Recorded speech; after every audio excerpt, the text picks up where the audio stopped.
Advisory. Some episodes of the 1836 podcast are not intended for all audiences due to details that might be considered disturbing. Listener and viewer discretion is advised.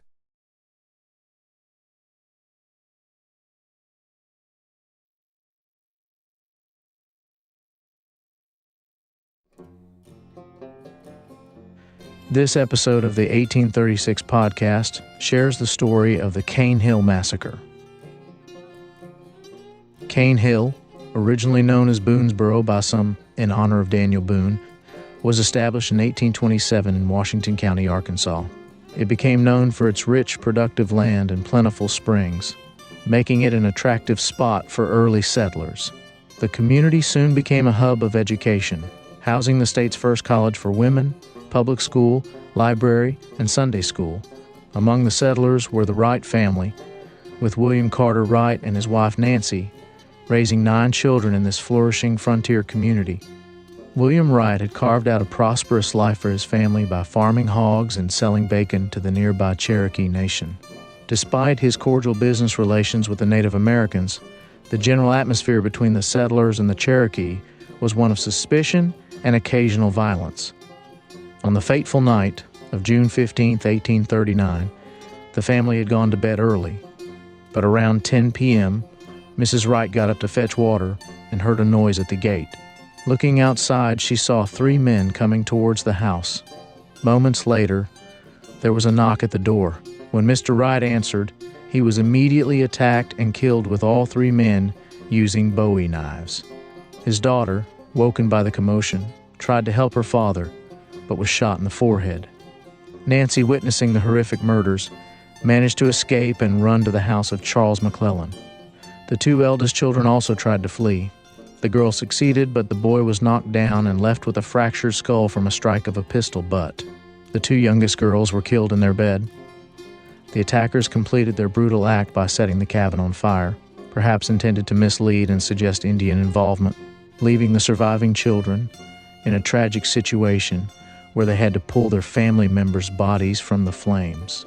2 small boys, hidden in a trundle bed, went unnoticed and awoke only when the fire from the burning house grew intense. Demonstrating remarkable composure, they managed to save their older brother from the flames. On the morning of June 16, 1839, a group assembled to assess the devastation at the Wrights' cabin, and what they discovered was heart-wrenching. The cabin, now a charred skeleton, encapsulated the community's loss and the abrupt alteration of the Wright family's life. William Wright was found lifeless. His body was partially burned and had the marks of savage violence, bearing multiple stab wounds. Beside him, the grim sight of his teenage daughter, killed by a gunshot to the forehead. An infant, another victim of the night's brutality, lay dead. Inside what was left of the home, the silhouettes of 2 young girls intertwined in death told a silent story of fear and desperation. Outside, amidst the wreckage, 2 young boys were discovered, tending to their older brother, who had survived a severe head injury. A small child, miraculously unharmed, had sought refuge in the cornfield, and the eldest daughter had managed to escape into the woods, fleeing from the nightmare that had befallen her family.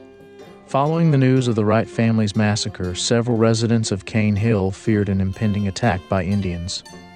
White outlaws often carried out crimes and then blamed the Cherokee. These fears were eventually dispelled when Mrs. Wright shared her account of the harrowing events that preceded the tragic night. As the day wore on, the community's response grew more organized.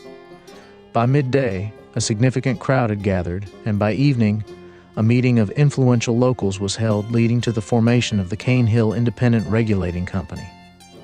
This group, comprising 36 respected community leaders, took it upon themselves to unravel the truth behind the attack. They acknowledged the existing legal system was worthless and decided to take justice into their own hands and began to take swift action. Led by Samuel Harris, the group was reinforced by a cavalry force of 100 riders, prepared to pursue the suspects and restore order in the aftermath of such a heinous act. They started by investigating local suspects, moving away from the initial Indian assault theory. The committee's early efforts resulted in the arrest of several individuals, but these suspects were soon released for lack of conclusive evidence against them. their alibis and witnesses proving sufficient for their release. James Barnes, who operated a grocery near the Cherokee border, became a central figure in the investigation. Typically, Mr. Wright would sell to grocers at their place of business. But on this occasion, Barnes had visited the Wright's farm the day before to buy bacon, which now seemed suspicious. Mrs. Wright received payment in silver and paper money from Barnes, which she placed in a tin box in her husband's vest pocket, respectively. Public suspicion also heavily centered on William Bailey after incriminating items were allegedly discovered in his possession. In a desperate attempt to obtain a confession, Bailey underwent an intense interrogation by the locals, but when he failed to admit guilt, he was ultimately released. Bailey then fled from the area, further deepening the mystery surrounding the case. The investigation took another turn when Asbury Richmond, in a public moment of drunkenness, accused his own brothers of involvement in the crime, reigniting the community's interest and leading to more arrests. Under guard and facing the weight of his circumstances, John Richmond confessed to an elaborate conspiracy involving himself, Ellery Turner, William Bailey, and others, naming Jack Nicholson as the mastermind who had escaped with the proceeds to Indian Territory. This confession added layers of deceit and betrayal to the narrative, complicating the case further. The Cane Hill Independent Regulating Company held informal hearings on July 26th or 27th of 1839. During these sessions, testimony was presented, but the accused were denied the opportunity to confront their accusers or challenge the evidence, much of which was based on hearsay. Despite the alibis that had previously secured the release of some suspects, the committee, influenced by the weight of the confessions and the presented evidence, decided to execute James Barnes Ellery Turner and John Richmond. On July 29, 1839, this grim sentence was carried out in a public spectacle near Thomas Pogue's home, where the men were hanged following a community consensus and a prayer led by Andrew Buchanan. In December 1839, William Bailey was captured in Pulaski County, brought back to Washington County, and sentenced to death. Just before his execution, Bailey began to confess, claiming his statement would turn these hills upside down. However, allegedly, the only committee member who had voted for acquittal silenced him, saying, "You can't live yourself, let your friends live." Bailey was then hanged without further words. After the dust settled from the executions, skepticism grew and doubts about the guilt of the executed men began to surface, leading to a critical examination of the committee's actions. The community became polarized, with one faction defending the committee's decisions as necessary justice, while the other decried the process, believing it to have been flawed or unjust. Despite the controversy, many still held that the committee, composed of upstanding citizens, had acted with the best intentions, albeit possibly misguided in their judgments. 2 years later, 2 Native Americans named Starr came forward in Fayetteville, confessing to the Wright family murders.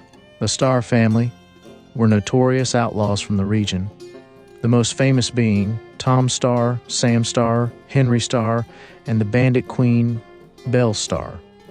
Years later, Jack Nicholson and a man named Young from Cane Hill, both on their deathbeds, confessed to their involvement in the crime, further clouding who the real culprits were.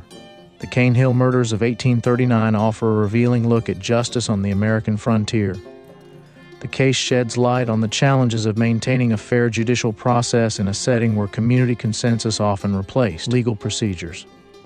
Confessions obtained under questionable circumstances, possibly through torture, raised doubts about their truthfulness and the convictions that followed. Later revelations from witnesses further complicate the story, casting uncertainty on the original outcomes.